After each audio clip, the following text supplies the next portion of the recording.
అందరికీ వందనాలండి. ఆ దేవాదేవుడు మనందరిని కూడా సజీవ లెక్కలో ఉంచి మరొక్కసారి మనందరం ఇలా కలుసుకునే గొప్ప అవకాశం దేవుడు దయచేసినందుకు వందనాలు. ఆయన కృప లేనిదే మనం అందరం కూడా ఇలా కూర్చొని మాట్లాడుకోలేము. వాక్యాన్ని ధ్యానించలేము. ఆయన సంకల్పంలో మనల్ని అందరిని ఉంచినందుకు మరొకసారి వందనాలు చెల్లించుకుంటూ ఈ మార్చి 10వ తేదీ 2024 సంవత్సరంలో చూడగలిగే భాగ్యం అనుగ్రహించినందుకు మరొకసారి వందనాలు చెల్లించుకుంటూ, అలాగే ఈరోజు బర్త్‌డే జరుపుకున్నటువంటి ప్రియాంక గారు అనేకమైన సంవత్సరమైన దయకిరీటాలు పొందుకోవాలని కోరుకుంటూ, వచ్చిన ప్రతి ఒక్కరిపై ఆయన పరిశుద్ధాత్మ నడిపింపు ఉండాలని కోరుకుంటూ, మన వాక్య ధ్యానం ప్రారంభించుకుందాం. ఈరోజు వాక్యం, మూల వాక్యం మత్తయి సువార్త 13వ అధ్యాయం 55వ వచనం. మత్తయి సువార్త 13వ అధ్యాయం 55వ వచనం. ఇతడు వడ్లవాని కుమారుడు కాడా? ఇతని తల్లి పేరు మరియ కాదా? యాకోబు, యోసేపు, సీమోను, యూదా అనువార్లు ఇతని సోదరులు కారా? ఇతని సోదరీమణులందరూ మనతో కూడా ఉన్నారు కాదా? ఇతనికి ఈ కార్యములన్నీ ఎక్కడ నుండి వచ్చెను అని చెప్పుకొని ఆయన విషయమై అభ్యంతరపడిరి. ప్రేమమేడని మా తండ్రి, ఇంతవరకు క్షేమంగా కాపాడిన పరమేశ్వర స్తుతినైనా వందనాలు తండ్రి. మేమేమై ఉన్నామో కేవలం అది నీ ఉచితమైన కృపలనైనా తండ్రి. ఈ తరుణం మాకు అనుగ్రహించినందుకు వందనాలు తండ్రి. నాయన, ప్రకృతిలో అనేక రకాలైన మార్పులు సంభవిస్తూ ఉన్నాయి తండ్రి. దయగల మా ప్రభు, వాతావరణం, భౌగోళిక పరిస్థితులు నీ రాకడకు సూచనలుగానైనా మా కళ్ళకు కట్టినట్టుగా కనిపిస్తూ ఉన్నాయి తండ్రి.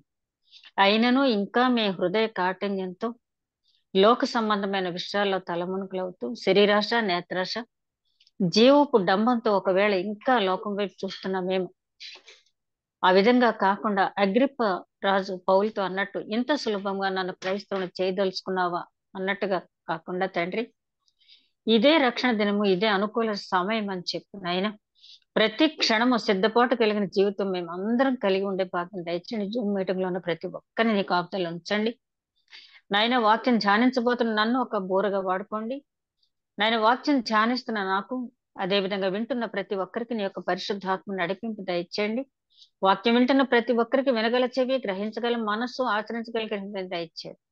ఏ రకమైన టెక్నికల్ ప్రాబ్లమ్స్ కానీ, ప్రకృతి సంబంధమైన కానీ, అనారోగ్య సమస్యలు కానీ ఎవరికి ఏమి లేకుండా ఆది నుంచి అంతవరకు మీరే తోడుకొని నడిపించి కార్యాంతమని స్తుతించిన భాగ్యం దయచేయమని మా ప్రభువును నీ ప్రియ కుమారుడైన యేసుక్రీస్తు ద్వారా వేడుకొంచున్నాం తండ్రి. ఆమేన్. మరొకసారి అందరికీ వందనాలండి. ఈరోజు యేసుక్రీస్తు సహోదరుడైనటువంటి యాకోబు గారి గురించి కొన్ని విషయాలు, ఎందుకంటే యాకోబు పత్రిక ధ్యానించబోతూ ఉన్నాం మనం. ఆ పత్రిక వ్రాసినటువంటి యాకోబు గారి గురించి కొన్ని విషయాలు మనం ధ్యానించుకుంటే ఆ పత్రిక మనకి సులభంగా గ్రాహ్యం అవుతుంది. ఎందుకంటే ఒక వ్యక్తిని బట్టి అందులో ఉన్న అంశాలు మనకు చాలా తేలిగ్గా అర్థమవుతాయి. మరి యాకోబు యేసుక్రీస్తు యొక్క సహోదరుడు అంటే, మనకి పరిశుద్ధ గ్రంథంలో చాలా మంది యాకోబులు ఉన్నారు. మనకు తెలిసింది ఆ ఇస్సాకు కుమారుడైనటువంటి యాకోబు, ఆ తర్వాత జబదయి కుమారులో ఉన్నటువంటి యాకోబు, తర్వాత మూడవ వారు ఈ యేసుక్రీస్తు సోదరుడైనటువంటి యాకోబు. ఇంకా చాలా మంది ఉన్నారు. అయితే యేసుక్రీస్తు శిష్యుల్లో కూడా ఒక యాకోబు ఉన్నాడు. ఆయన పేరు చిన్న యాకోబు అంటారు. ఆయన అంత ప్రాచుర్యంలోకి రాలేదు, కానీ ఈ ముగ్గురు మాత్రం మనకు బాగా వెల్ నోటెడ్. అయితే క్రీస్తు సహోదరుడు అని ఎట్లా చెప్తున్నాం మనం అంటే, మరియమ్మ గారికి పరిశుద్ధాత్మ ద్వారా గర్భం ధరించి యేసుక్రీస్తుకు జన్మనిచ్చిన తర్వాత యోసేఫ్ గారికి, మరియమ్మ గారికి దాంపత్య ఫలంలో పుట్టినటువంటి కుమారులు నలుగురు ఉన్నారు. ఇప్పుడు ఆ నలుగురు పేర్లు మనం చదివాం ఇక్కడ. వారు కాకుండా సోదరీమణులు కూడా, ఆడపిల్లలు కూడా ఉన్నారు. సాధారణంగా పరిశుద్ధ గ్రంథంలో ఒక చాలా మంచి పని చేస్తేనో లేకపోతే ఒక ఘోర కృత్యం చేస్తేనో ఆ ఆ రెండు సందర్భాల్లోనే స్త్రీల పేర్లు రాయటం అనేది జరిగింది. మామూలుగా కామన్ లేడీస్ పేర్లు అనేవి రాయటం అనేది జరగలేదు. కాబట్టి యేసుక్రీస్తు సహోదరులు అయినప్పటికీ కూడా వాళ్ళ పేర్లు కూడా అక్కడ వ్రాయబడి ఉండలేదు. కాబట్టి పరిశుద్ధ గ్రంథంలో, ఎందుకంటే మరి వారందరి పేర్లు రాస్తే పరిశుద్ధ గ్రంథం పైగా ఆ రోజుల్లో ఆ స్త్రీలకు ఉన్నటువంటి పరిస్థితి అది. పరిసయ్యుడు ప్రార్థన చేయడానికి వెళ్ళి అనేవాడంట, దేవా నన్ను స్త్రీగా పుట్టించనందుకు నీకు వందనాలని చెప్పి. అంటే వాళ్ళ దృష్టిలో స్త్రీ అంటే అంత చులకన భావం. కానీ యేసుక్రీస్తు స్త్రీకి చాలా ఇంపార్టెన్స్ ఇచ్చి స్త్రీగా పుట్టించినందుకు వందనాలని చెప్పిన స్థితికి మనలో అయినా తీసుకొచ్చారు. అందుని బట్టి దేవునికి వందనాలు చెల్లించుకుందాం. సరే, ఈ మరియమ్మ గారికి యోసేఫ్ గారికి యేసుక్రీస్తు పరిశుద్ధాత్మ వలన జన్మించిన తర్వాత మామూలుగా దాంపత్య జీవితం యోసేఫ్ గారు మరియమ్మ గారికి వలన కలిగినటువంటి ఈ కుమారులు కుమార్తెల్లో యాకోబు అనే ఆయన పెద్ద ఆయన. ఈ ఈ సంతానంలో ఈ సంతానంలో యాకోబు అనే ఆయన పెద్ద ఆయన. ఈయన గురించి మనం పరిశుద్ధ గ్రంథంలో ఇందాక మనం చదివిన ఒక రెఫరెన్స్ మత్తయి సువార్త 13వ అధ్యాయం 55లో మనం చూసాం కదా.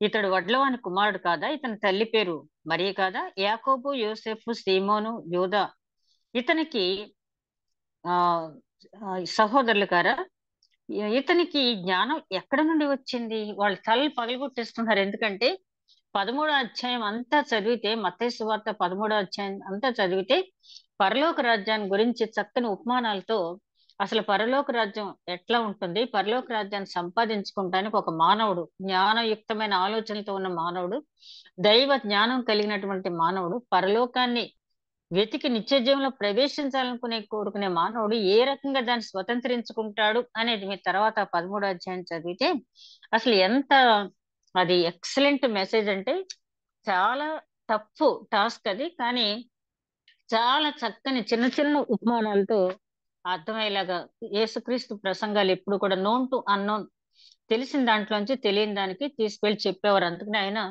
ఈనాటికి కూడా ప్రపంచంలో జీసస్ క్రైస్ట్ కంటే మించిన బోధకుడు లేరు, ఆయన కంటే మించిన టీచర్ లేరు. అలా బోధించేటప్పటికి వీళ్ళకి మతిపోయింది. అక్కడ ఉన్నటువంటి యూదులందరికీ తల పగలగొట్టేసుకుంటున్నారు. అసలు ఆయన బోధించిందే అర్థం చేసుకుని మనం ఆ పరలోక రాజ్య ప్రవేశం ఎలా పొందాలి, ఆ నిత్య జీవంలోకి మనం వెళ్ళాలి, ఎట్లా వెళ్ళాలి అనేది ఆలోచించడం మానేసి అసలు ఇతనికి తెలివితేటలు ఎక్కడి నుంచి వచ్చినాయని చెప్పి తల పగలగొట్టుకుంటున్నారంట. అదే విధంగా మార్క్స్ వార్త 6వ అధ్యాయం 3వ వచనంలో అద్భుతాలు చేస్తున్నప్పుడు కూడా, వీళ్ళకి చాలా అద్భుతాలు చేస్తున్న సమయంలో కూడా అనుమానం వచ్చి అక్కడ అంటున్నారు, ఇతడు మరియ కుమారుడు కాదా, యాకోబు యోసే యూదా సీమోను అను వారి సహోదరులు మనలో లేరా, వడ్లవాడు కాదా, ఇతను వడ్లవాడు. ఇంకా అంటే చాలా చీప్ పదజాలంతో ఇతడు ఒక వడ్లవాడు కాదా అని చెప్పి ఆ తిరస్కార భావంతో మాట్లాడుకున్నప్పుడు, మనం తర్వాత అధ్యాయంలో మనం గమనించినప్పుడు ఏ ప్రవక్త కూడా స్వదేశంలో ఆ గుర్తింపు పొందడు. ఏ ఏ ఎంతటి ప్రవక్త అయినా కూడా స్వదేశంలో స్వకీయుల మధ్య గౌరవింపటం చాలా అరుదుగా జరిగే సంఘటన. కాబట్టి ఇక్కడ ఎంత బోధించినా కూడా వ్యర్థమైన, ఒకసారి అంటారు కదా, కపెర్నహూమ నీ మధ్య చేసినటువంటి సూచక్రియలు మరేదన్నా ప్రాంతాల్లో చేస్తే వాళ్ళు గోనె పట్టు కట్టుకుని ఇప్పటికే మారు మనసు పొందుదురని చెప్పి. అదే విధంగా యోహాను సువార్త 7వ అధ్యాయం 5వ వచనంలో ఆయన సహోదరులు ఆయన యందు విశ్వాసం ఉంచలేదు. వాళ్ళు అసలు ఏం విశ్వాసం ఉంచలేదు. డౌన్ రైట్ గా అక్కడ రాయటం అనేది జరిగింది. ఎందుకంటే పస్కా పండుగ సమీపించే సమయంలో సహోదరులు అంటారు, నువ్వెందుకు ఈ గలిలయ ప్రాంతంలో ఉన్నావు? నువ్వు నిజంగా ధైర్యం ఉన్నవాడు అయితే నువ్వు చేసే అద్భుత క్రియలు అవన్నీ కూడా 10 మంది ఎదురుగుండా ఆ యెరూషలేములో జనం మధ్య చేయాలి, అంతే తప్పించి ఈ జెబులూను నఫ్తాలి గలిలయ ప్రాంతంలో ఈ గ్రామాల్లో నువ్వు సంచరించి ఇక్కడే నువ్వు అద్భుతాలు చేసేది? నీకు నిజంగా అంత సామర్థ్యం ఉంటే వెళ్ళు, యెరూషలేములో చేయి. ఆయన తెలియదా ఎప్పుడు చేయాలో ఎక్కడ చేయాలో? తండ్రి ఎక్కడ చేయమని ఆదేశిస్తే అక్కడే చేశాడు. తండ్రి ఏ సమయంలో యెరూషలేముకి వెళ్ళమంటే అప్పుడే వెళ్ళాడు. తండ్రి ఏ స్థితిలో సిలువకు అప్పగించబడాలని నిర్ణయించాడో అప్పుడే ఆయన ఆ సిలువ మరణాన్ని అంగీకరించాడు. అది మనకి ఎలా అర్థం అవుతుందంటే, తండ్రి నీ చిత్తమైతే ఈ గిన్నె నా నుంచి తొలగించు, అయినను నీ చిత్తమే సిద్ధించుగాక అంటాడు. అంటే ఆ సిలువ మరణం అనేది మానవ దేహంతో ఎంత కష్టమని తెలుసు, కానీ తండ్రికి చూపినటువంటి విధేయత, అదే విధంగా తండ్రి నిర్ణయించిన కాలం ప్రకారం ఆయన ప్రతి పని కూడా చేసుకుంటూ వెళ్ళాడు. అదే కదా అపోస్తుల కార్యాల గ్రంథం 1వ అధ్యాయంలో మళ్ళీ నువ్వు ఎప్పుడు వస్తావు అని అడిగినప్పుడు, మళ్ళీ రావటం అనేది అక్కడున్న దూతలకు గాని నాకు కానీ ఎవరికీ తెలీదు, తండ్రికి మాత్రమే తెలుసు అని చెప్పి కాలములు సమయంలో ఆయన చేతిలో ఉన్నాయని చెప్పి చెప్పడం జరిగింది.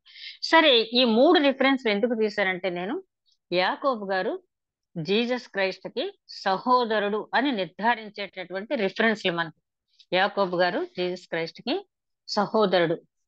తర్వాత ఈయన గురించి మనం ఆలోచించినప్పుడు జీసస్ పట్ల ఎప్పుడు విశ్వాసం ఉంచాడు ఈయన? తన సొంత సహోదరుడు అయినప్పటికీ ఎప్పుడు విశ్వాసం ఉంచాడు అని ఆలోచించినట్టయితే, ఆయన యందు విశ్వాసం ఉంచటానికి ముందు వీళ్ళు ఏమాత్రము కూడా ఆసక్తి చూపించలేదు. ఎందుకంటే వాళ్ళతోటి కలిసి పెరిగాడు. 30 సంవత్సరాల వరకు తండ్రికి పెద్ద కుమారుడుగా కార్పెంటరీ వర్క్ లో ఆయన సహాయం చేయటం జరిగింది. తనతో పాటే తిన్నాడు. తనతో పాటే అంటే తన శిష్యులతో ఆయన 30వ సంవత్సరం దాటిన తర్వాత తన శిష్యుల్ని వెంట పెట్టుకొని ఆయా గ్రామాలు తిరుగుతూ దేవుని రాజ్యం గురించి ప్రకటించడం జరిగింది. కానీ అంతవరకు 30 సంవత్సరాల వరకు తమతో కలిసి పెరిగినటువంటి వ్యక్తిని, ఆయనలో ఉన్నటువంటి శక్తిని వాళ్ళు గమనించలేకపోయారు. కానీ మరియమ్మ గారు మాత్రం చిన్నప్పటి నుంచే మన లూకా సువార్త 2వ అధ్యాయంలో మనం గమనించినట్టయితే, ఆయన యెరూషలేముకు వెళ్లి వచ్చేటప్పుడు మార్గ మధ్యలో తప్పిపోయాడని చెప్పి వాళ్ళు వెనక్కి వెళ్ళేటప్పటికి ఆయన ప్రజ్ఞాపాఠవాలు చూసి పరిసయ్యులతోటి, శాస్త్రులతోటి, ప్రజల పెద్దలతోటి ఆయన వాదనలు చూశారు. చూసిన తర్వాత ఇలా వచ్చేవేంటి నాయనా మమ్మల్ని వదిలేసని మరియమ్మ గారు అడిగినప్పుడు, యోసేఫ్ గారు అడిగినప్పుడు, అమ్మా నేను నా తండ్రి పని మీద ఉంటానని మీకు తెలియదా అని చెప్పి అన్నప్పుడు, మరియమ్మ గారు తన హృదయంలో తల పోసుకుంటూ ఉన్నారు. అంటే ఆ దూత గాబ్రియేల్ దేవదూత చెప్పిన మాటలు ఆమె పూర్తిగా విశ్వసించింది కాబట్టి, యేసుక్రీస్తు ఏంటో ఆవిడకి తెలుసు కాబట్టి, నీ పనేంటి మా తల్లిదండ్రులు చెప్పకుండా మా అదుపాద్యంలో ఉండవలసినోడు నువ్వు ఇలా చేయటం ఏంటని అనలేదు. కానీ ఆవిడ అవును ఇతను మామూలు మానవ దేహంలో ఉన్నప్పటికీ దైవ కుమారుడని ఆవిడ గ్రహించింది కాబట్టి ఆమె మళ్ళీ తిరిగి జవాబు చెప్పలేదు. అదే విధంగా కానా వివాహంలో కూడా అక్కడ ద్రాక్షారసం అయిపోయినప్పుడు ఆ పని వారిని పిలిచి ఆ ఆ బాణలో నీరు నింపమన్నప్పుడు ఆవిడ ఏమంటది, ఆయన చెప్పినది చేయుడి. అంతకు ముందు తల్లిని ఏమంటాడు ఆయన, బాబు ద్రాక్షారసం అయిపోయింది అని కంగారు పెడితే, అమ్మా నా సమయం ఇంకా రాలేదు, నాతో నీకేం పని అంటాడు ఆయన. అంటే తల్లి ఓ ఇంగ్లీష్ వెర్షన్ లో అయితే ఓ లేడీ అని చెప్పి కూడా సంబోధించినట్టుగా ఉంది. What ever it may be, అంటే లోక సంబంధమైన తల్లిగానే ఆయన చూశారు. ఆయన అన్నమాట, అమ్మ నాతో నీకేం పని, నా సమయం ఇంకా రాలేదు.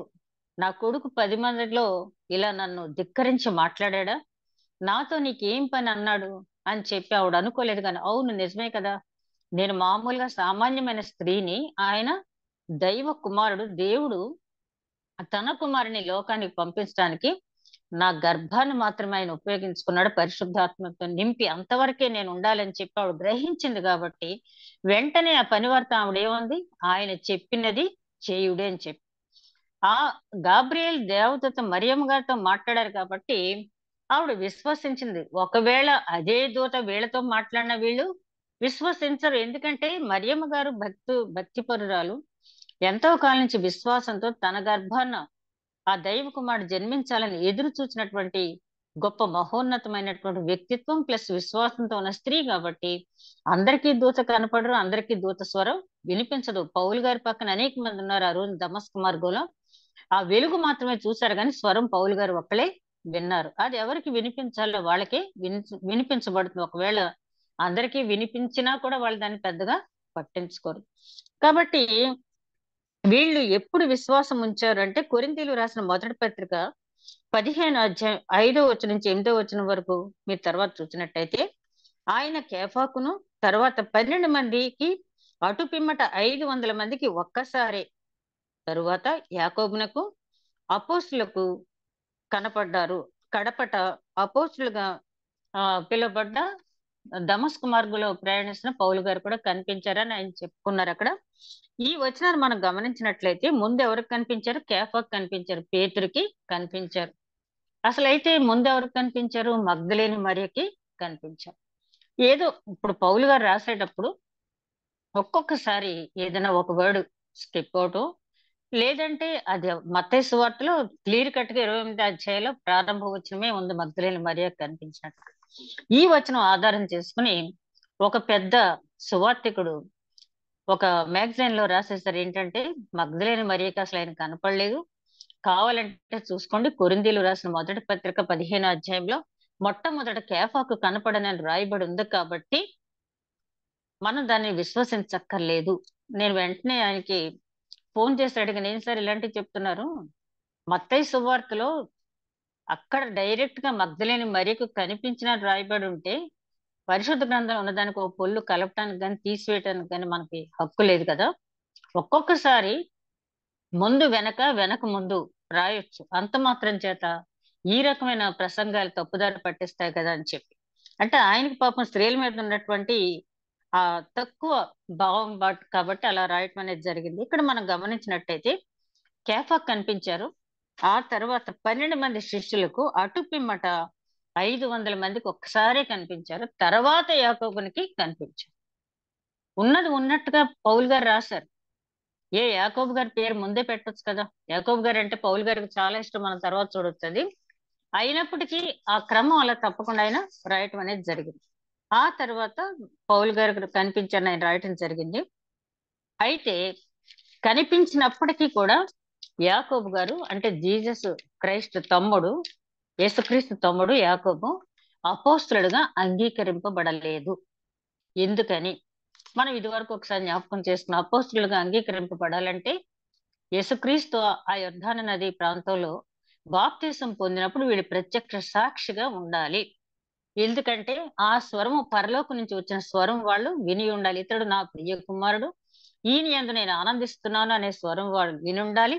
ఆ పైనుంచి వచ్చినటువంటి ఆ పావురాన్ని వీళ్ళు చూసి ఉండాలి. ఆ కార్యక్రమం అంతా వీళ్ళు కన్నులారా చూసి ఉండాలి. అందుకనే పేతురు గారు రాసిన 2వ పత్రికలోను, యోహాను గారు రాసిన మొదటి పత్రికలోను కూడా వాళ్ళు ఏం రాస్తారంటే, మేము కన్నులారా ఏదైతే చూచామో, మేమేదైతే తాకి చూసామో, మేము ఏ స్వరం అయితే విన్నామో దాన్ని మీకు మీ విశ్వాసములో పరిపూర్ణులకు నిమిత్తము, మీ సంతోషం పరిపూర్ణులకు నిమిత్తము మేము సాక్ష్యం ఇస్తున్నాము.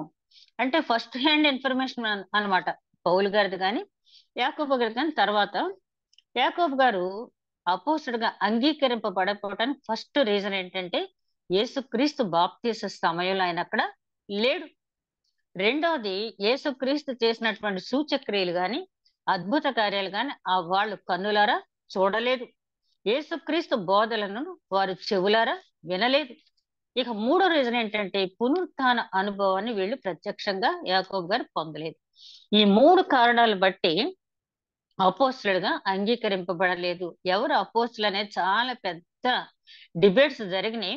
ఎందుకు పౌలు గారిని పేతురు గారు పక్కకు పెట్టి ఆ చీట్లు వేసినప్పుడు ఇద్దరు పేర్లు వేరే వాళ్ళ పేర్లు రాశారు. పేతురు గారికి పౌలు గారు వస్తే ఆయన ఏమన్నా ఓవర్కమ్ చేస్తాడు, ఒకవేళ పేతురు గారిని డౌన్ చేసేస్తాడేమో అని భయపడి పేతురు గారు పెట్టారు. ఇష్టం కదా, ఇష్టం వచ్చిన వ్యాఖ్యానాలు చేస్తారు. కానీ అక్కడ పేతురు గారు పౌలు గారి పేరు రాయిపోవటానికి కారణం ఏంటంటే, అపోస్తులుగా అంగీకరింపబడటానికి మంచి హృదయంతోటో చెడ్డ హృదయంతోటో ఇస్కరియోతు యూద ఈ 3 సందర్భాల్లోనూ ఉన్నాడు. బాప్తిస్మ సమయంలో ఉన్నాడు, బోధలు విన్నాడు, ఆశ్చర్యకార్యాలు అద్భుత కార్యాలు చూశాడు. పునరుత్థాన అనుభవం మాత్రం ఆయన పొందలేకపోయాడు. ఎందుకంటే ఆయన ఉరి పెట్టుకుని చచ్చిపోయాడు కాబట్టి. అంటే ఈ అనుభవాలు లేని వాళ్ళు ఎన్నుకోకూడదు కాబట్టి పేతురు గారు ఆ ఇద్దరు పేర్లు రాసి పౌలు గారి పేరు రాయకపోవడం అనేది జరిగింది. అంతకు మించి ఏమీ లేదు. ఈ 3 కారణాల వల్ల యాకోబు గారు అపోస్తులుగా అంగీకరింపబడలేదు. అంటే పరిశుద్ధ గ్రంథంలో ఏదైనా కూడా చాలా సిస్టమేటిక్ గా మనం అర్థం చేసుకుంటానికి వీలుగా ఎక్కడికి మనం వేరే కామెంటరీ బుక్స్ కి వెళ్ళక్కర్లేదు. కానీ కొన్ని విషయాల్లో వెళ్ళాల్సిన అవసరం ఉన్నా కూడా చాలా వరకు మన ఆదికాండం నుంచి ప్రకటన గ్రంథం వరకు చదివినట్టయితే ప్రతి ప్రశ్నకి సమాధానం మనకి బైబిల్లోనే దొరుకుతుంది. అదే విధంగా యాకోబు గారు విశ్వసించిన తర్వాత, జీసస్ క్రైస్ట్ ని విశ్వసించిన తర్వాత కొంతమంది అయితే చెప్తారు, నాకైతే దాన్ని పూర్తిగా నమ్మి చెప్పలేను గాని, యేసుక్రీస్తుని సిలువ వేసేటప్పుడు సిలువ వేయము ఇతను ఏం చేయాలని అన్నప్పుడు పిలాతు సిలువ వేయమని అరిచిన వాళ్ళు యాకోబు గారు కూడా ఉన్నారు అని చెప్పి కొన్ని కామెంటరీ బుక్స్ లో ఉన్నాయి. అది మనం నమ్మటానికి అంత ఇదిగా లేదు. ఎందుకంటే ఎంత నమ్మినా నమ్మకపోయినా అంతవరకు తనతో కలిసి పెరిగినటువంటి వ్యక్తి కాబట్టి.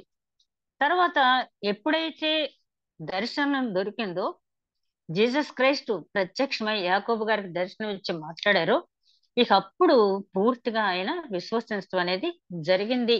యాకోబు గారు మనం ఏమి తక్కువ అంచనా వేయటానికి వీల్లేదు. ఆయనకి ఎప్పుడైతే దర్శనం జరిగిందో ఆ తర్వాత ఆయన జీవితాన్ని మనం పరీక్షించినట్లయితే, మరి పుట్టింది మొదలుకునే క్రైస్తవులమే మనం. కానీ మరి యాకోబు గారు జీసస్ క్రైస్ట్ పునరుత్థానం పొందిన తర్వాత, దర్శన భాగ్యం దొరికిన తర్వాత, ఆయన విశ్వసించిన తర్వాత ఆయన జీవితం ఎలాగుంది, మనం విశ్వసించిన తర్వాత మన జీవితాలు ఎలాగున్నాయని మనం పరిశీలించుకున్నట్లయితే, యాకోబు గారి ప్రార్థనా జీవితం గురించి ఈయన నాజీరు వ్రతం తీసుకున్నాడు. నాజీరు వ్రతం అంటే నారబట్టలు కట్టుకుని తిరగటం, వివాహాన్ని నిషేధించడం, మద్యం ముట్టుకోపోవటం, మాంసాహారాన్ని ముట్టుకోపోవటం. అదే విధంగా ఆయన 24 అవర్స్ అంటే నిద్రపోయే సమయం తప్పించి ఎప్పుడు కూడా మోకరించి ప్రార్థన చేసేవాళ్ళంట ఆయన. దాదాపు ఈయన 90 సంవత్సరాల వరకు బ్రతికాడని చెప్పి రాయటం జరిగింది. ఆ చివరి రోజుల్లో కూడా ఆయన మోకరించి ప్రార్థన చేసేవాడంటే ఎవరి గురించి? తన సహోదరులైనటువంటి ఇశ్రాయేలీయులకు విమోచన గురించి, ఇశ్రాయేలీయులు కంటి ముందు ఉన్న రక్షణని, వారి దగ్గరకు వచ్చినటువంటి రక్షణ భాగ్యాన్ని, కృపా సువార్తను, వాళ్ళు రక్షణ సువార్తను తిరస్కరించి నిత్య జీవ ప్రవేశ అర్హత కోల్పోతున్నారని చెప్పి, నాలాగే ఒకప్పుడు నేను కూడా అలాగే ఉండేవాణ్ణి, వాళ్ళు ప్రారంభ దశలో నేను ఎలా ఉన్నానో ఇప్పటికీ కూడా వాళ్ళు అలాగే ఉన్నారు కాబట్టి వాళ్ళు కూడా నాలాగా మారాలని చెప్పి ఆయన ఎప్పుడు కూడా కన్నీటి ప్రార్థన మోకరించి చేస్తూ ఉండేవాడట. అలా చేస్తడం వల్ల మోకాళ్ళన్నీ కూడా గట్టి పడిపోయి నల్లగా ఒంటి మోకాళ్ళలాగా అయిపోయినాయంట. అందుకని ఈయన్ని ఒంటి మోకాళ్ళ యాకోబు అని కూడా అనేవాళ్ళంట. అంటే చాలా మంది యాకోబులు ఉన్నారు కదా, అందులో గుర్తింపు కోసం ఈయన్ని ఒంటి మోకాళ్ళ యాకోబు అని చెప్పి అనేవాళ్ళట. ఆ తర్వాత ఈయన్ని జేమ్స్ ద జస్ట్ అని కూడా అనేవారు, నీతిమంతుడైన యాకోబు అనేవారు. ఎందుకంటే ఈయనకు ఉన్నటువంటి నీతిమంతమైన జీవితాన్ని చూసి యూదా మతంలో కొనసాగుతున్న వారు కూడా, క్రీస్తును అంగీకరించని వారు కూడా ఇచ్చిన సాక్ష్యం ఏంటంటే ఇతడు నీతిమంతుడైనటువంటి యాకోబు. అంటే ఎక్కడా కూడా ఈయన మీద నేరస్థాపన చేయటానికి వాళ్ళకి ఏది కనపడలేదు. మరి యోహాను సువార్త 8వ అధ్యాయం 47 వచనాలు మనం చూస్తే, క్రీస్తు ఆయన సవాల్ చేస్తాడు కదా వాళ్ళకి, యూదులకి, నాలో పాపం ఉందని మీరెవరైనా స్థాపించగలరా అంటాడు. అదే విధంగా యాకోబు జీవితం కూడా ఆల్మోస్ట్ అలాగే ఉండటం వల్ల జేమ్స్ ద జస్ట్, నీతిమంతుడైనటువంటి యాకోబు అని చెప్పి ఇతనికి పేరుంది. అదే విధంగా క్రైస్తవ మార్గాన్ని వ్యతిరేకించే వారు కూడా ఈయన జీవన శైలిని చూచి, ఈయన మాట విధానాన్ని చూచి ఈయన్ని ఎంతో కూడా మెచ్చుకునే వాళ్ళంట. తర్వాత ఆయన యేసుక్రీస్తుకి సహోదరుడు అయినప్పటికీ కూడా ఎక్కడ నేను క్రీస్తు సహోదరుని చెప్పుకోవటానికి ఆయన ఎక్కడ కూడా తెగించలేదు. ఎందుకంటే సహోదరుని చెప్పుకోవటానికి నాకు అర్హత లేదు అనేవాడంటే. ఎందుకంటే నా అన్న నాతో కలిసి ఉన్నంత కాలం కూడా నా అన్నలో ఉన్న దైవత్వాన్ని నేను ఏమాత్రం కూడా గ్రహించలేకపోయాను. యుగ సంబంధమైన దేవత నా మనోనేత్రాల్ని కప్పివేయటం వల్ల, మూసివేయటం వల్ల ఎదురుగా ఉన్న రక్షణ భాగ్యం నేను పొందలేకపోయాను. నా అన్నని నేను గౌరవించాల్సిన స్థితిలో గౌరవించలేకపోయాను. అవసరమైతే ఆయన కోసం మరణించడానికి కూడా సిద్ధపడవలసిన నేను ఆయన ఎంతగానో తృణీకరించాను. కాబట్టి ఆయన సహోదరుని చెప్పుకోవటానికి నాకు అర్హత లేదు. రెండోది కూడా ఆయన చెప్పిన మాట ఏంటంటే, సహోదరుడు అంటే ఒకే తల్లి గర్భాన ఒకే ఉదరాన్ని పంచుకున్నవారు. అయితే ఆయనకు తెలుసు, యాకోబు గారికి పాత నిబంధన మీద మంచి పట్టుంది ఆయనకి. ఆ పరిశుద్ధాత్మ ద్వారా మరియమ్మ గారు జన్మించారని, ఆ గర్భం పరిశుద్ధమైంది. జీసస్ క్రైస్ట్ కి జన్మనిచ్చిన గర్భం పరిశుద్ధమైంది. ఆ గర్భంలో నేను పుట్టినప్పటికీ నేను అలా పోల్చుకుంటాను సరిపోను, నేను దాసుని అని చెప్పుకుంటాను. యేసుక్రీస్తు ఏం చేయాలని ఆశించాడో నా చివరి క్షణం వరకు నేను, ఒక యజమాని పట్ల దాసుడు ఎంత బాధ్యత కలిగి ఉంటాడో, దాసుని కన్నులు ఎప్పుడు కూడా యజమానితో ఎట్లాగైతే చూస్తాయో నా దేవుని వంక నేను అట్లాగే చూస్తానని చెప్పి ఆయన చెప్పడం అనేది జరిగింది. అదే విధంగా ఈయనకి పాత నిబంధన మీద చాలా మంచి పట్టు అనేది ఉంది. అపోస్తుల కార్యాలు 15వ అధ్యాయం 15వ వచనం నుంచి 18వ వచనం వరకు మీరు తర్వాత గమనించినట్లయితే, అక్కడ ఆ సున్నతి గురించి ఒక రకమైనటువంటి వాదం వస్తుంది. పౌలు గారు అంటారు, ఈ సున్నతి అనేది పెట్టి మనం కొత్తగా దీంట్లోకి వచ్చేవాళ్ళని మనం అనవసరంగా ఇబ్బంది పెట్టకూడదు. సున్నతి అవసరం అనేది కాదు, కానీ హృదయంలో మార్పు రావాలి అంతే తప్పించి సున్నతి పొందినంత మాత్రాన వాళ్ళలో మార్పు వచ్చేస్తారు మనం ఆశించలేం. మనం యెహోషువ గ్రంథంలో చూసినట్టయితే వాళ్ళు సామూహికంగా సున్నతి కార్యక్రమాన్ని చేసిన తర్వాత వాళ్ళు చాలా ఘోరమైన తప్పు అనేది చేశారంటే అక్కడ వారికి హృదయానికి సున్నతి జరగలేదు, హృదయ మార్పు అనేది వాళ్ళకి జరగలేదు. కాబట్టి పౌలు గారు ఏమంటారంటే ఇదంతా కూడా రేషనల్ థింకింగ్ కాబట్టి ఒక వ్యక్తి హృదయంలో మార్పు రావాలే తప్పించి సున్నతి అనేది ముఖ్యం అనేది కాదు అంటారు. అయితే అక్కడున్న యూదులంతా కూడా సున్నతి అనేది ముఖ్యమే అన్నప్పుడు యూదులకి పాత నిబంధన గ్రంథం అంటే వాళ్ళకి ప్రాణంతో సమానం. అందులో ఏ మాట చెప్పినా కూడా వాళ్ళు ఏమి కూడా మళ్ళీ మరు మాట్లాడకుండా దాన్ని అంగీకరిస్తారు. అందుకని ఆయన ఏం చేశాడంటే ఆమోస్ గ్రంథంలో తీసుకున్నాడు. ఆమోస్ గ్రంథంలో 9వ అధ్యాయం 11వ వచనం నుంచి మనం గమనించినట్లయితే అక్కడ పడిపోయిన దావీదు గుడారం గురించి ఆయన అక్కడ చెప్పడం అనేది జరిగింది. ఆమోస్ గ్రంథం 9వ అధ్యాయం 11వ వచనం నుంచి మనం గమనించినప్పుడు పడిపోయిన దావీదు గుడారమును ఆ దినమున నేను లేవనెత్తి దాని గోడను బాగు చేసి దాని పోయిన చోట్లను బాగు చేసి ఎదోము శేషమును నా నామమును ధరించిన అన్ని జనులందరినీ నా జనులు స్వతంత్రించుకున్నట్లు పూర్వపు రీతిగా దాన్ని మరలా కట్టుదును. ఇలాగూ జరిగించు యెహోవా వాక్కు ఇదే. రాబో దినముల్లో కోయివారు దున్నువారు వెంటనే ఒత్తురు, విత్తనము చల్లిన వెంటనే ద్రాక్ష పళ్ళు త్రొక్కువారు ఒత్తురు, పర్వతముల నుండి మధురమైన ద్రాక్షారసము స్రవించునని చెప్పి చివరికి వచ్చేటప్పటికి చివరి వచనాలు చూస్తే 15వ వచనంలో వారి దేశమందు నేను వారిని నాటుదును, నేను వారికిచ్చిన దేశంలో నుండి వారు ఇక పెరికి వేయబడరని నీ దేవుడని యెహోవా సెలవిచ్చుచున్నాడు.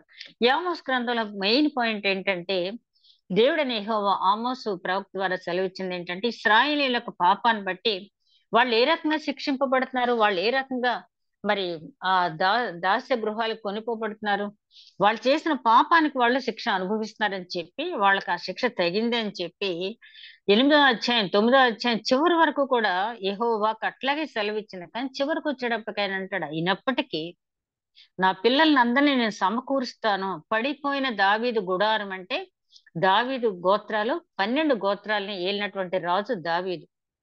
ఆ 12 గోత్రాల వారిని నేను తిరిగి లేపుతాను, పడిపోయిన గోడలు లేపుతాను, ఎక్కడైనా పాడైపోతే దాన్ని బాగు చేస్తానంటే వాళ్ళకి కావలసినటువంటి మార్పులన్నీ నేను చేస్తాను. ఇదే మాట యెహెజ్కేలు గ్రంథంలో ఉంది, ఇదే మాట హెబ్రీ గ్రంథంలో కూడా మనం చూస్తాం. శుద్ధ జలం వారి మీద చల్లుతాను, సమీకరిస్తాను, వారిలో ఉన్నటువంటి కఠినమైన హృదయం తీసేసి మాంసపు హృదయం ఇస్తాను, వారు నాకు ప్రజలై ఉంటారు, నేను వారికి దేవుడినై ఉంటానని చెప్పి ఆయన చెప్పాడు. చాలా విచిత్రం ఏంటంటే దేవుడు ఎప్పటికప్పుడు నిబంధన మనతో చేసుకోవడానికి ఆయన తాపత్రయపడ్డాడు తప్పించి మానవుడు ఎప్పుడు వెళ్ళి కూడా దేవునితో నిబంధన చేసుకోవడానికి తాపత్రయపడలేదు. ఎందుకంటే అది అగాపే ప్రేమ. ఈ బలహీనమైన మానవుడితో నిబంధన చేసుకోవడానికి దేవుడే ఎప్పుడు కూడా ప్రేమ చూపించడం అనేది జరిగింది. ఇది ఓల్డ్ టెస్ట్మెంట్ లో ఉన్నటువంటి ఈ మాటలు ఎత్తి అక్కడ యాకోబు గారు చెప్తాడు. ముందు ఆ సభలో పేతురు గారి కంటే ముందు బర్నబా మాట్లాడతాడు, తర్వాత పేతురు తర్వాత బర్నబా తర్వాత పౌలు గారు ముగ్గురు మాట్లాడే వరకు విని వాళ్ళు ముగ్గురు మాట్లాడిన సారాంశాన్ని ఆయన గ్రహించి అప్పుడు ఆయన లేచి నిలబడి, ఎందుకంటే ఆ యెరూషలేం కౌన్సిల్ కి ఆయన అప్పుడు అధ్యక్షుడు. నేను ఒకప్పుడు అనుకునేదాన్ని అంత పెద్ద యెరూషలేం కౌన్సిల్ కి అధ్యక్షుడిగా యాకోబు గారిని ఎందుకు చేసేసారంటే యేసుక్రీస్తు తమ్ముడనే పక్షపాతంతో. అంటే మనకు అలాంటి ఆలోచనలు వస్తూ ఉంటాయి కదా. యాకోబు గారు చివరి వరకు యేసుక్రీస్తుని ద్వేషించాడు, తిరస్కరించాడు, అవమానపరిచాడు. అట్లాంటి యాకోబు గారిని తీసుకెళ్లి యెరూషలేం సంఘానికి ఆ కౌన్సిల్ కి ఎందుకు అధ్యక్షుడిగా చేశారు? కేవలము యేసుక్రీస్తు తమ్ముడనే మాటేనా అని చెప్పి అనుకున్నాను. కానీ యాకోబు జీవిత చరిత్ర చదివిన తర్వాత యాప్ట్ పర్సన్ దానికి ఆ కౌన్సిల్ మెంబర్ గా అధ్యక్షుడిగా ఉండటానికి ఆయన సరిపోయిన వ్యక్తి.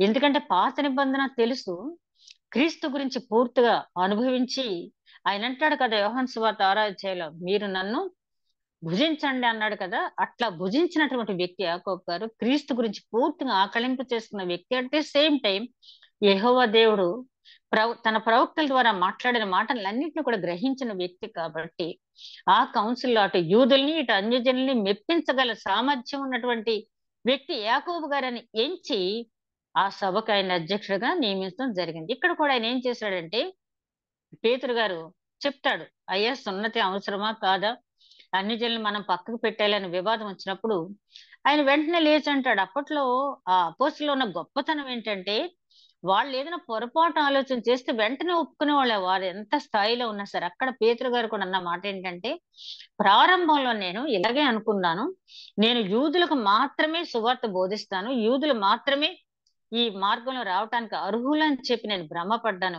కానీ తర్వాత దేవుడు నాకు ఆ కొర్నేలి ఇంటికి వెళ్ళమని చెప్పి, ఆ యొప్పేలో ఉన్న నన్ను కొర్నేలి ఇంటికి పంపించి అక్కడ ప్రసంగించమన్నప్పుడు, అనేక మంది మారు మనసు పొందటానికి వాళ్ళు సిద్ధంగా ఉన్నప్పుడు, నేనన్నాను వీళ్ళలో ఇంత మార్పు వచ్చి ఆ దేవుడిని హృదయంలో స్వీకరించిన తర్వాత, హృదయ శుద్ధి గలవారు దేవుని చూచెదరన్న వాక్యం మనకు తెలుసు. వీరు హృదయపూర్వకంగా దేవుణ్ణి ఆహ్వానించిన తర్వాత వీరికి బాప్తిస్మం ఇవ్వటానికి నాకు ఆటంకం ఏంటి? మనకిచ్చినటువంటి ఆ జీవం దేవుడు, ఆ పరిశుద్ధాత్మ వీరికి కూడా ఇచ్చాడు కాబట్టి, నేను ఆటంకపరచకూడదని చెప్పి వాళ్ళు ఎంకరేజ్ చేశాను. కాబట్టి మొదట్లో నాకు కూడా ఇట్లాంటి దురభిప్రాయమే ఉండేది. యూదులు మాత్రమే అర్హులు దీనికని. కానీ అన్ని జనులకి ఏమాత్రం అనర్హత లేదు. సహోదరుడు పౌలు గారిని కూడా అక్కడ పంపించడం అనేది అందుకే జరిగిందని చెప్పి పేతురు గారు చాలా చక్కటి ప్రసంగం చేస్తారు. ఆ తర్వాత బర్నబా, పౌలు మాట్లాడతారు. బర్నబా మాట్లాడింది అయితే మనకి అక్కడ వ్రాసి ఉండలేదు, కానీ బర్నబాస్ మాట్లాడిన తర్వాత పౌలు గారు మాట్లాడిన తర్వాత అక్కడ ఆ అప్పుడు లేచి యాకోబు గారు సంధానకర్త అంటాం కదా, మోడరేటర్ అంటాం కదా, అలా మోడరేట్ చేసి అప్పుడు ఈ ఓల్డ్ టెస్ట్మెంట్ లో వాక్యం చెప్పి, ఇదేమీ ఒక విచిత్రమైనది ఏం కాదు, ఆనాడు ఇప్పుడు కొన్ని వేల సంవత్సరాల పూర్వమే ప్రవక్త ఆమోసు చెప్పిన మాట ఇప్పుడు జరుగుతుంది అన్నాడు యాకోబు గారు. అయినంత మాత్రాన యాకోబు గారు చెప్పే సమయానికి అక్కడ అంతా కూడా సంపూర్ణమైనట్టు కాదు. ఈ పడిపోయిన దావీదు గుడారం పూర్తిగా లేవనెత్తబడటం అనేది ఎప్పుడు జరుగుద్దంటే యేసుక్రీస్తు రెండవ రాకడ సమయం, ఆ తర్వాత కూడా యుగ సమాప్తికి ముందు మాత్రం ఇది జరుగుతుందని మనం గ్రహించినట్లయితే, యాకోబు గారు పాత నిబంధన పాఠం అర్థం చేసుకోవడం మాత్రమే కాకుండా ఆ సమయానికి తగినట్టుగా రిఫరెన్స్ తీసి యూతులకి ఏది చెప్పితే వాళ్ళు సమాధాన పడతారో ఆయనకి తెలుసు కాబట్టి సమాధాన పరిచినప్పుడు, యూదులు వెంటనే యాకోబు లేచి ఎప్పుడైతే మాట్లాడారో వారు మరు మాట్లాడకుండా పౌల్ని, బర్నబాని యాక్సెప్ట్ చేశారు వాళ్ళు. అంతటి ప్రజ్ఞావంతుడు కాబట్టి ఆయన అధ్యక్షుడిగా పెట్టడం అనేది జరిగింది. అదే విధంగా ఆ తర్వాత అధ్యక్షునిగా ఉన్నప్పుడు ఈయన చేసినటువంటి చాలా మంచి పని ఏంటంటే, పౌలు గారు, బార్నబాస్, తిమోతి ఇట్లాంటి వారి ద్వారా యెరూషలేములో ఉన్నటువంటి పేద ఆ ప్రధాన యాజకులు, అంటే ప్రధాన యాజకుడి పదవి 1 సంవత్సరం మాత్రమే చేస్తారు వాళ్ళు. తర్వాత మామూలుగా ఆలయంలో సిమియోను చూస్తాం కదా మనం లూకా సువార్త 2వ అధ్యాయంలో, అట్లా వాళ్ళు అసిస్టెంట్స్ గా ఉంటారు. వాళ్ళకి పెద్ద ఆదాయం ఉండదు. అది కాకుండా మనం చూస్తాం అపోస్తల కార్యాల గ్రంథంలో అక్కడ అగబు అనే ప్రవక్త ప్రవచించాడు కదా, భూలోకంలో పెద్ద కరువు సంభవించబోతుందని చెప్పి. దాన్ని ఆధారం చేసుకుని ఈ యెరూషలేములో ఉన్నటువంటి ఈ ప్రీస్టులందరూ కూడా ఆకలి చావులు చావకుండా ఉండాలని చెప్పి యాకోబు గారు ఒక నిర్ణయం తీసుకుని పౌలు గారితో దాన్ని ఇంప్లిమెంట్ చేయించారు. పరిశుద్ధుల కోసం కానుకలు సేకరించడం అది పౌలు గారి ద్వారా తెప్పించి యెరూషలేం పట్టణంలో ఉన్న వారందరినీ కూడా పోషించడానికి ఆయన బాధ్యత వహించారు. ఇది చాలా కష్టమైన పని. సంఘాల నుంచి కానుకలు సేకరించడం, దాన్ని ఆర్గనైజ్ చేయటం, ఒక పక్కేమో ప్రార్థనలు చేయటం, ఇదంతా కూడా చాలా కష్టమైన పని. ఇట్లాంటి కష్టమైన పని ఆయన ఎప్పుడు కూడా నేనొక్కడినే చేయాలా ఇది అన్నట్టుగా మనకి ఎక్కడ కూడా కనపడదు. అదే విధంగా పేతురికి, పౌలు గారికి మధ్య ఒక బ్రిడ్జ్ గా ఉండేవాడంట యాకోబు గారు. ఎందుకంటే పేతురు గారు మంచి విశ్వాసి, అపోస్తలుడు. పౌలు గారు ఇక మనం చెప్పక్కలేదు, ఆయనకు ఉన్నటువంటి ప్రజ్ఞా పాఠవాలు. ఒక ఇద్దరు మేధావులు కలిసేటప్పటికి మనం చూస్తూ ఉంటాం. ఎప్పుడైనా టీవీలో డిబేట్ చూస్తే ప్రొఫెసర్ నాగేశ్వర గారు, అదే విధంగా జయప్రకాష్ గారు కూర్చుని మాట్లాడుతూ ఉంటే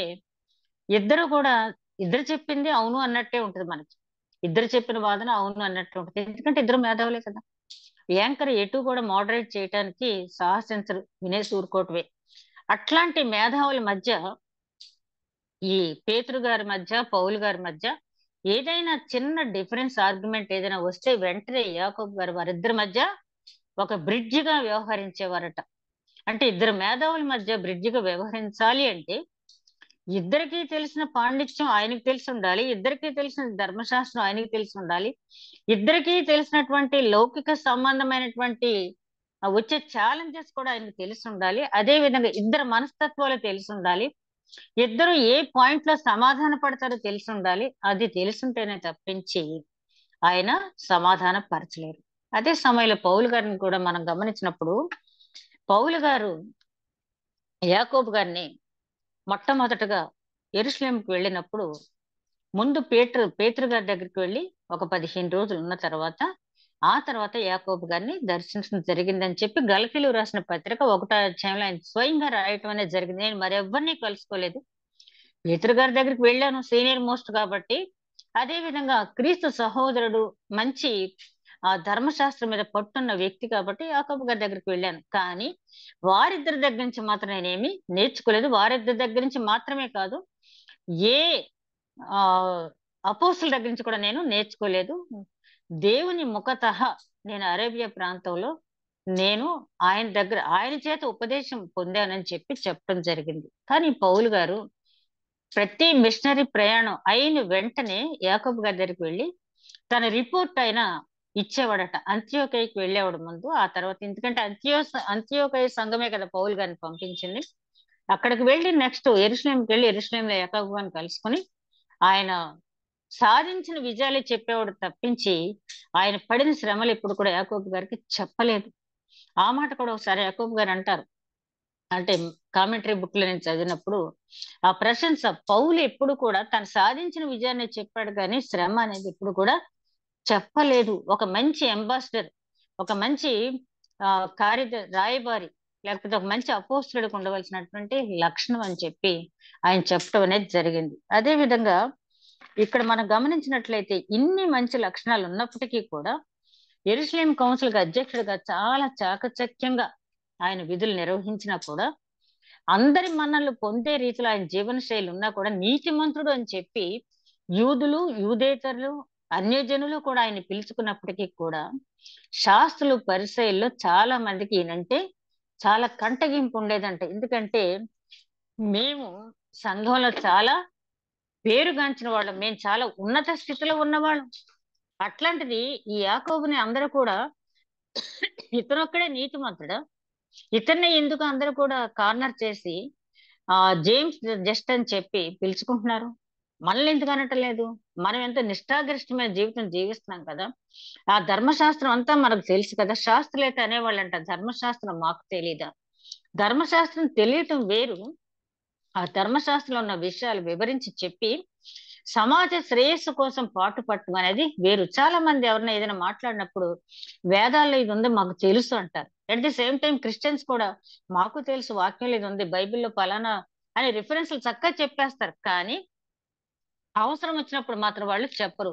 ఫర్ ఎగ్జాంపుల్ మత్తయి సువార్త 2వ అధ్యాయంలో యూదులకు రాజుగా పుట్టినవాడు ఎక్కడున్నాడని చెప్పి ఆ తూర్పు దేశపు జ్ఞానులు వచ్చి అడిగినప్పుడు ఎవరు మాట్లాడేది. ఆ తర్వాత హెరోదు రాజు వచ్చి ఏంటి వీళ్ళు ఇలా అడుగుతున్నారు, ఆ యేసుక్రీస్తు అనేవాడు ఎక్కడ పుడతాడు అని అడిగినప్పుడు గబగబా చెప్పేశారు. ఏమని? ఆ ప్రవక్త అయిన మీకా చెప్పేశాడు, బాబు బెత్లెహేం ఎఫ్రాతాలో పుడతాడని చెప్పారు, బహుశా అక్కడ పుట్టి ఉండొచ్చు అంటే వాళ్ళకి ఎప్పటి నుంచో తెలుసు. ఈ హెరోదు రాజు అనేవాడు శాశ్వతమైనటువంటి ఇది కాదు, ఆ ఆత్మ సంబంధమైన రాజు యేసుక్రీస్తు వస్తాడు ఈ పరలోక రాజ్యం స్థాపించడానికి, భూమి మీదే పరలోక రాజ్య పౌరుని తయారు చేయడానికి, అన్ని వాళ్ళకి తెలుసు కానీ చెప్పలేదు. ఇలాంటి వాళ్ళు చాలా మంది సంఘంలో ఉంటారు. ఆదికాండం నుంచి ప్రకటన గ్రంథం వరకు మాకంతా తెలుసు అంటారు. కానీ అందుకనే ప్రవక్త యెషయా గ్రంథంలో ఆయన అంటాడు కదా, నా నోట నుంచి వచ్చిన మాట ఇది కూడా నిష్ఫలం కాదు. ఆ వాక్కు వర్షపు చుక్క భూమిని ఎట్లాగైతే తడిపి సస్యశ్యామలం చేస్తుందో అదే విధంగా తన పనిని నెరవేరుస్తుంది. అట్లాగే విశ్వాసి కూడా తనకు తెలిసిన విషయాన్ని చెప్పి అనేక మంది మారు మనసు పొంది రక్షణ మార్గంలో రావటానికి అనేది ప్రయత్నించాలి. అట్లా చేయకుండా చేస్తున్న వాళ్ళని చూసి అసూయపడి వాళ్ళ మీద పడి వాళ్ళని ఏదో రకంగా అవమానించాలి, వాళ్ళని ఏదో ఒకటి హతమార్చాలి. జీసస్ క్రైస్ట్ ని కొండపేట వరకు తీసుకెళ్లి వెనక తోసేయాలని చూశారు కదా. అట్లాంటి జనాంగం మధ్య యాకోబు గారిని కూడా చాలా ఘోరమైన మరణశిక్ష వాళ్ళు విధించారు. ఎవరు ఈ మరణశిక్షకు ఆధ్వర్యం వహించిందంటే అననస్ బెన్ అననస్ అనే ప్రధాన యాజకుడు. అననస్ బెన్ అననస్ అనే అతను ప్రధాన యాజకుడుగా ఉన్న సమయంలో ఏం చేశారంటే, వీళ్ళు దేవాలయ మందిరం నుంచి పైకి తీసుకెళ్లి ఆ మందిరం నుంచి కింద గెంటేశారంట యాకోబు గారిని. కింద గెంటేసినా సరే ఆయన మరణించలేదు, తల పగిలిపోయి చచ్చిపోతే చాలా హైట్ నుంచి ఆయన్ని పడదోశారు. చనిపోయాడు అనుకున్నారు కానీ అక్కడ బ్రతికే ఉండేటప్పుడు వీళ్ళు ఏం చేశారంటే ఆ పైనుంచి రాళ్లు రువ్వటం మొదలు పెట్టారంట ఆయన మీద. ఆ రాళ్లు రువ్విన ఆయన ఇంకా ప్రాణంతో ఉన్నాడని గమనించి, ఆ రోజులో చాకలి వాళ్ళు బట్టలు ఉతకటానికి ఒక బండ లాంటిది వాడేవారు. ఆ బండ మీద ఆ బట్టలను బాదటానికి ఒక షార్ప్ గా ఉండే చిన్న మొద్దు లాంటిదని ఉపయోగించేవాళ్ళట. ఆ షార్ప్ గా ఉండే మొద్దును తీసుకెళ్లి యాకోబు గారి కణతల దగ్గర ఆ మొద్దుతో పొడిచి చంపేశారంట. అంటే ఎంత కక్ష చూడండి. ఏం చేశాడు ఆయన? ఎవరికి ఏం చేశాడు? ధర్మశాస్త్రాన్ని చదివాడు, యేసుక్రీస్తు గురించి అవగాహన చేసుకున్నాడు. అనవసరంగా యూదులు ఆ వ్యతిరేకించరాని విషయాన్ని వ్యతిరేకించి వాళ్ళ నిత్య జీవ అర్హత కోల్పోతున్నారని వాళ్ళకు బోధించడం మాత్రమే కాకుండా వాళ్ళ గురించి రాత్రి పగలు ప్రార్థన చేసి ఆయన వివాహాన్ని త్యజించి నాజీరు వ్రతం చేపట్టి వీళ్ళ కోసం అంకితమైనటువంటి ఒక నీతిమంతుణ్ణి, జీసస్ క్రైస్ట్ ని ఏ విధంగా అయితే సిలువకు అప్పగించారో యాకోబు గారిని కూడా ఆ రకంగానే కక్ష, కార్పణ్యం, అసూయ, ద్వేషంతో ఆయన చంపివేయటం అనేది జరిగింది. యాకోబు గారి జీవిత చరిత్ర చదువుతున్నప్పుడు నేను మొదట్లోనే అడిగినట్టుగా, మేము చిన్నప్పటి నుంచే క్రీస్తుని అంగీకరించామని చెప్పుకునే మనం ఎంతవరకు యాకోబు గారిలాగా తన నమ్మిన సిద్ధాంతాన్ని ప్రజలకు తెలియచేసి అనేక మంది మారు మనసు పొందటానికి మన జీవితాల్ని మనం కొంతవరకైనా త్యాగం చేయగలుగుతున్నాం. అదే విధంగా అసలు మన చేతిలో ఉన్న బైబిల్ని సంపూర్ణంగా చదివి ఎవరైనా ఏదైనా డౌట్ అడిగినప్పుడు చెప్పడానికి సిద్ధంగా ఉండగలుగుతున్నామా? చాలా మంది అంటారు, ఆదికాండం నుంచి ప్రకటన గ్రంథం వరకు చదివితేనే క్రైస్తవుడా? ఎస్, ఆదికాండం నుంచి ప్రకటన గ్రంథం వరకు పరిశుద్ధ గ్రంథాన్ని ఒకసారి చదవటం కాదు, అంటే ఏదో 10-15 సార్లు చదవటం కాదు, కానీ అర్థం చేసుకుంటూ చదివి ఎక్కడైనా అర్థం కాకపోతే పెద్దవారిని లేకపోతే యాజకులను అడగటం, ఏదైనా కామెంటరీ బుక్ చదవటం, లేదా పరిశుద్ధాత్మ నడిపింపు మనం అడిగినప్పుడు తప్పకుండా నీ నోరు తెరువుము, నిగూఢమైన వాక్యాలు నీకు నేను చెప్తాను, నీ నోటు నింపుతానని చెప్పి ఇర్మియా ప్రవక్త 33 అధ్యాయం 3 వచనంలో చెప్పాడు కదా ఆయన. నీకేదైనా తెలియకపోతే నన్ను అడుగు, నిగూఢమైన వాక్యాలు నీకు నేను వెల్లడి చేస్తాను అన్నాడు. కాబట్టి ఒకవేళ నాకు తెలియదు, అమ్మో నాకేం తెలుసు, అదేదో పాస్టర్ గారు చెప్పాలి లేకపోతే ఇంకొకరు చెప్పాలని కాకుండా తెలుసుకుని ఇతరుల రక్షణార్థం మనం పనిచేసినప్పుడు, యాకోబు గారు వృద్ధాప్యంలోనే మరణించారు. అయినప్పటికీ కూడా చాలా ఘోరమైనటువంటి మరణ శిక్ష వాళ్ళు విధించారు. అయినా నిత్య జీవనానికి ఆయన వెళ్ళిపోయారు. కాబట్టి ఆ మరణ శిక్ష గురించి మనం అంతగా బాధపడక్కర్లేదు. ఇంకోటి మనం నేర్చుకోవాల్సింది ఏంటంటే, మన చుట్టూ ఉన్న వారిలో ఒకవేళ మనకంటే తక్కువ స్థాయిలో ఉన్నవారంటే ఆర్థికంగా గాని, సామాజికంగా గాని, వేరే విషయాల్లో స్టేటస్ సంబంధంగా మనకంటే తక్కువ స్థాయిలో ఉన్నవారు ఒకవేళ దేవుని విషయం మనకంటే ప్రజ్ఞావంతులైతే, మనకంటే భక్తి పరులైతే, మనకంటే విశ్వాసులైతే, వాళ్ళని చూసి మనం అసూయపడి వాళ్ళ మీద ఏదో రకంగా బురద జల్లటం కాదు, కానీ వాళ్ళని చూసి మన జీవితాలు మార్చుకుని వాళ్ళకి ఎంకరేజ్మెంట్ ఇచ్చి, ఇప్పుడు బర్నబాస్ మనం గమనించినప్పుడు మరి పౌలు గారికి ఒక మంచి ఫెసిలిటేటర్ గా ఉన్నాడు ఆయన. బర్నబాస్ తనకున్నటువంటి ఆస్తిని అంతటిని అమ్మి అపోస్తల పాదాల దగ్గర పెట్టడం మాత్రమే కాకుండా, పౌలు గారు ఎక్కడికి వెళ్తే అక్కడ సంఘాలకు తీసుకెళ్లి పౌలు గారిని కొంచెం పరిచయం చేసి పౌలు గారికి ఇచ్చిన దేవుని కృపను గురించి అక్కడ ఉన్న జనాంగానికి వివరించి ఆ కృపా సువార్త ప్రకటింప చేయడానికి ఆయన ఒక ఫెసిలిటేటర్ గా ఉన్నాడు.